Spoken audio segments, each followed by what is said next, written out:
Alhamdulillah, alhamdulillahilladzi faddalana ala katsirin min ibadihil mu'minin. Asyhadu an la ilaha illallah wahdahu la syarika lah wa asyhadu anna Muhammadan abduhu wa rasuluhu la nabiyya ba'dah. Allahumma salli wa sallim wa barik ala sayyidina Muhammadin wa ala alihi wa ashabihi ajma'in, amma ba'd. Ittaqullah haqqa tuqatih wa la tamutunna illa wa antum muslimun. Wa qala Allah ta'ala fil Qur'anil Karim, a'udzu billahi minasy syaithanir rajim. Bismillahirrahmanirrahim. Innal ladzina yubayyi'unaka innama yubayyi'una Allah yadullahi fawqa aydihim faman nakatha fa innama yanqusu ala nafsi wa man awfa bima 'ahada 'alaihi Allah fasayu'tihi ajran 'azima. Qala Rasulullah sallallahu alaihi wasallam, laqinu mautakum biqauli la ilaha illallah, jaddidu imanakum biqauli la ilaha illallah. Sadaqallahul azim wa sadaqa rasul habibul karim wa nahnu ala dzalika minasyahidin wa syakirin walhamdulillahi rabbil alamin. Ilahi anta maqsudi wa ridaka matlubi, a'tini mahabbataka wa ma'rifatak wa a'tini ma'aka abada. Hadirin sidang Jumat yang berbahagia, marilah kita bersama-sama hadapkan rasa syukur kita kepada Allah Subhanahu wa taala, yang mana Allah tiada hentinya memberikan kenikmatan kepada kita, yaitu nikmat iman, Islam dan ihsan serta sehat wal afiat, sehingga tidak ada waktu lagi untuk tidak bersyukur kepada Allah Subhanahu wa taala. Salawat beriring salam semoga terlimpah curahkan kepada junjungan kita baginda Rasulullah Muhammad sallallahu alaihi wasallam beserta keluarganya, sahabatnya, serta aulia Allah dan para pengikutnya hingga hari akhir. Hadirin sidang Jumat yang berbahagia, sebelum materi khatib Jumat ini saya sampaikan, saya mengajak para hadirin sekalian, wabil khusus kepada diri pribadi, kita bersama-sama meningkatkan iman dan takwa kepada Allah Subhanahu wa taala. Ketika iman dan takwa sudah bertambah, kita berhak mendapatkan predikat husnul khatimah dan husnul bidayah dari Allah Subhanahu wa taala. Amin ya rabbal alamin. Hadirin sidang Jumat yang berbahagia, agama adalah sebuah pintu gerbang menuju keabadian. Agama pula adalah sebuah identitas bagi siapapun sebagai ciptaan Allah Subhanahu wa taala. Keimanan terukur dari percaya adanya Allah sampai hari kiamat dan qada dan qadar. Dan pula agama adalah bagian dari sendi kehidupan. Maka dari itu, orang yang tidak beragama bisa jadi dia belum menemukan yang namanya perjalanan dirinya sendiri. Hadirin sidang Jumat yang berbahagia, perlu kita ketahui bahwasannya hari ini adalah momentum di akhir tahun di bulan Masehi, yang dimana Allah senantiasa mengurus kita dari kita tidur sampai bangun kembali. Maka dari itu Allah telah memperingatkan kepada kita dalam firman-Nya, la in syakartum la azidannakum, la in syakartum la azidannakum wa la in kafartum inna adzabi lasyadid. Kita itu wajib bersyukur. Kalau bersyukur nikmatnya akan ditambah. Tapi Kalau kita kufur atas nikmat Allah, pasti kita mendapatkan azab dari Allah. Hadirin sidang Jumat yang berbahagia, tidak ada waktu untuk kita bersyukur kepada Allah. Salah satunya apa caranya? Yaitu untuk melaksanakan sholat di awal waktu. Yang kedua apa? Tidak berhenti untuk ingat kepada Allah. Yang ketiga apa? Tidak saling mencaci maki antar sesama. Hadirin sidang Jumat yang berbahagia, Allah telah mengaruniai kepada kita semua berupa keimanan yang kokoh. Dari keimanan itulah kita bisa mempersatukan antara akal kita, antara logika kita dengan logika orang lain, walaupun sering terjadi perbedaan. Yang mana pada hari ini kita lihat samping sana ada yang begini, samping sana lagi ada yang begitu, macam-macam perilaku manusia yang ada di hadapan kita. Bagaimana cara kita menyikapinya? Yaitu selalu sadar diri atau merasa diri masih banyak kurang. Hadirin sidang Jumat yang berbahagia, setiap perjalanan itu ada perjanjian yang telah Allah tetapkan. Apa perjanjiannya? Ketika kita di dalam kandungan, Allah telah menjanjikan kepada kita, Allah telah menyuruh kita, ruh kita untuk bersaksi di hadapan Allah. Apa saksinya? Alastu bi rabbikum, wahai ruh, saksikan aku ini adalah Tuhanmu. Apa jawaban ruh? Bala syahidna, iya, aku menyaksikan engkau adalah Tuhanku.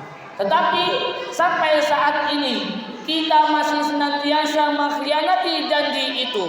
Apa mengkhianati janjinya? Kita selalu menunda yang namanya waktu sholat. Kita selalu menunda yang namanya waktu zakat. Kita selalu menunda yang namanya waktu sedekah. Terutama kita sering sekali menunda yang namanya waktu sholat. Lebih mementingkan status sosial. Apa status sosialnya? Yaitu pekerjaan yang ada di hadapan kita. Bahkan Allah sudah memperingati tadi melalui lisan khatib di dalam surat Al-Fatah ayat 10 yang artinya bahwasannya orang-orang yang berjanji setia kepadamu Muhammad, sesungguhnya mereka berjanji setia kepada Allah, tangan Allah di atas tangan mereka. Maka barang siapa yang melanggar janjinya, niscaya akibat ia melanggar janji itu akan menimpa dirinya sendiri. Dan barang siapa menepati janji kepada Allah, maka Allah akan memberinya pahala yang besar. Di sini sudah jelas kita salah satu ciptaan Allah yang telah berkhianat atas janji Allah. Apa berkhianatnya selain kita menundakan waktu sholat? Salah satunya lagi adalah selalu menganggap orang lain itu ada kekurangannya, tetapi kita nggak merasa kurang. Itu yang salahnya, itu yang melanggar janji dari Allah. Makanya bagaimana caranya janji itu bisa dipenuhi untuk selalu ingat kepada Allah? Ketika seorang makhluk atau kita sebagai manusia ciptaan Allah sudah bertemu dengan orang yang selalu menepati janji, itu pasti kita ikut terbawa orang yang selalu menepati janji. Di dalam kitab Miftahul Sudur ini sinkron, surat Al-Fatah ayat 10 ini sinkron dengan kitab Miftahul Sudur. Bahwasannya sejarahnya ketika itu para sahabat sedang berkumpul di rumah Nabi Muhammad SAW, dan baginda Rasul mengatakan, wahai Ali, apakah di dalam sini ada orang yang fasik? Jawaban Sayyidina Ali, tidak ada ya Rasulullah. Apakah ada lagi yang mau ikut di dalamnya? Tidak ada ya Rasulullah. Cukup kita semua yang ada di sini. Baik, sekarang pejamkan mata kalian. Ucapkan apa yang telah aku ucapkan. Ini adalah sejarah janji kita kepada Allah. Makanya digambarkan di dalam sejarah. Sejarahnya ketika itu Rasul menyuruh para sahabat untuk memejamkan matanya dan mengangkat satu tangannya. Apa mengangkat satu tangannya? Yaitu dengan kalimat yang disebutkan sama baginda Rasul yang tadi disampaikan oleh lisan dari khatib, lakinu mautakum biqauli la ilaha illallah. Ketika Rasul telah mentalkin atau mengucapkan kalimat la ilaha illallah kepada para sahabat, lalu sahabat mengikutnya sampai 3 kali dengan kalimat yang sama, la ilaha illallah, la ilaha illallah, sampai 3 kali diulangi. Setelah itu barulah itu yang disebut namanya janji kepada Allah Subhanahu wa taala. Para hadirin sekalian, sudah berapa banyak pengkhianatan yang kita lakukan kepada Allah? Pasti hampir setiap hari. Bagaimana caranya mengurangi pengkhianatan itu?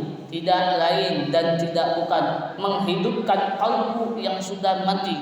Sebab kalbu kita ketika diucapkan itu di dalam Lauhul Mahfuz itu Allah sudah menerangkan janjinya. Tinggal kita mengambil janjinya lagi ketika kita masih hidup, masih nyawanya di kandung badan, sehingga ketika kita pulang dalam keadaan suci sesuai dengan hadis Nabi. Apa sesuai dengan hadis Nabi? Ketika Bani Adam terlahir itu dalam keadaan fitrah atau dalam keadaan suci, yang membuatnya tidak suci adalah kedua orang tuanya. Ini koreksian buat kita semua. Sebab apa koreksiannya? Karena kita terlahir itu dalam keadaan suci. Ketika kita sudah dewasa, pasti seluruh badan kita, baik zahir maupun batin kita, itu pasti dalam keadaan kotor. Bagaimana caranya mensucikan itu? Yang tadi khatib sebutkan melalui hadis Nabi, lakinu mautakum biqauli la ilaha illallah. Pertanyaan besarnya, orang yang talqin itu bukan ketika lagi mau sekarat. Tidak bisa. Coba kita lihat orang yang lagi sekarat mengucapkan kalimat la ilaha illallah, tidak bisa. Kenapa tidak bisa? Karena kata Rasul, kalimat la ilaha illallah itu berat. Jikalau ditimbang antara kalimat la ilaha illallah dengan bumi yang ada di pijakan kita, itu lebih beratan kalimat la ilaha illallah. Makanya itu Rasul meneruskan lagi hadisnya, seseorang itu mati sesuai dengan kebiasaannya. Kalau kebiasaannya bermaksiat, pasti meninggalnya bermaksiat. Kalau kebiasaannya mendawamkan atau mengamankan dan melestarikan kalimat la ilaha illallah, pasti meninggalnya dengan kalimat la ilaha illallah. Dan belum pernah dengar sampai saat ini ada tetangga kita, saudara kita bisa menyebutkan kalimat la ilaha illallah ketika sakaratul maut. Para ulama sufi menyarankan kepada kita untuk menyerahkan lahir dan batin kita kepada mereka semua yang diberikan legalitas di hadapan Allah, yaitu berbaiat atau talqin zikir. Hadirin sidang Jumat yang berbahagia, fungsi dari talqin zikir ini adalah menanamkan kalimat la ilaha illallah. Bahwasannya kalimat zikir itu ada dua, ada zikir yang terlihat oleh kita dengan kalimat la ilaha illallah, ada yang tersimpan di dalam hati. Kenapa demikian? Karena kita punya kelalaian di hadapan Allah, karena kita punya 12 lubang yang harus ditutup, sehingga tidak ada yang namanya lupa kepada Allah. Kalau belum ditalqin seperti kita itu banyak lupanya dibanding ingatnya kepada Allah. Walaupun sedang duduk di majelis taklim, itu banyak lupanya dibanding ingatnya kepada Allah. Kalau ulama sufi mengajarkannya demikian, ada lagi tuntunannya. Apa tuntunannya ketika kita sudah talqin? Mengamalkan apa yang diajarkan sama gurunya dan mengamankan apa yang diajarkan gurunya, serta melestarikan apa yang diajarkan gurunya.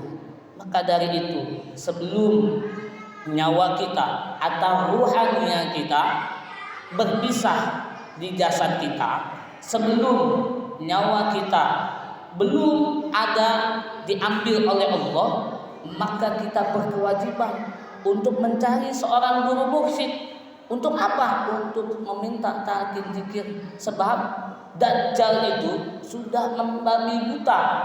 Apa contohnya? Kita di Indonesia sedang perang akal.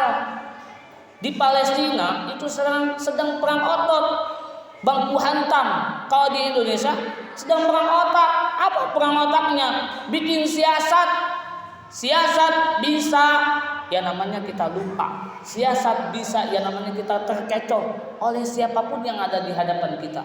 Maka dari itu perlunya kita bimbingan kepada Syekh Mursyid agar kita pulang dengan kalimat la ilaha illallah dengan mempredikan surat Al-Fajr ayat terakhir, ya ayyatuhan nafsun mutmainnah irji'i ila rabbika radiyatan mardiyah fadkhuli fi ibadi wadkhuli jannati.